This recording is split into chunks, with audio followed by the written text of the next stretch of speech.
The Celts arrived in this region 500 years before Christ, and here founded the village called Griante.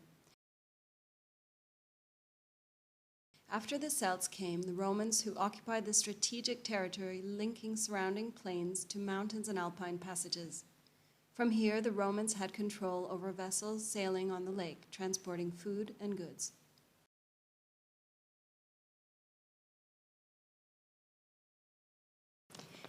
In 383 after Christ, the Bishop of Como entrusted the village of Griante with the remains of the two saints, Nabore and Felice, which he had received from Saint Ambrogio. The church dedicated to these two saints is still here in the borough today, in a peaceful hillward position.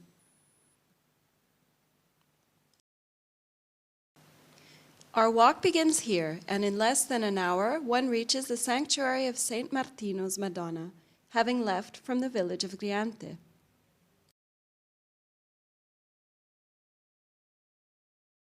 The Saint Martino sanctuary is set upon a rocky terrace dominating the lake from above. In order to reach it, one must take a route which winds its way up the hill, a small path dotted with chapels on the way of the Via Crucis.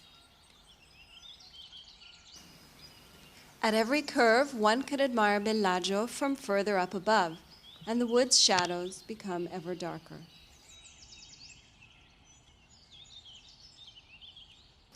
When we exit the woods, there stands the sanctuary.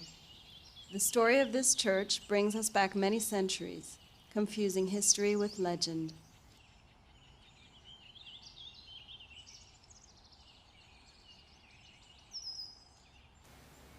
The little church was already dedicated to Saint Martino from the year 1500.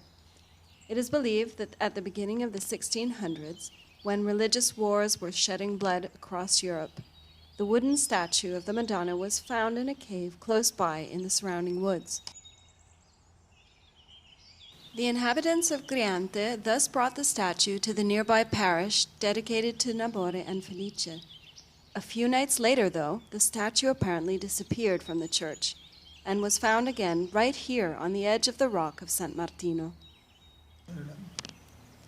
For this reason, it was decided that the statue was to be forever left in the small church overlooking the lake.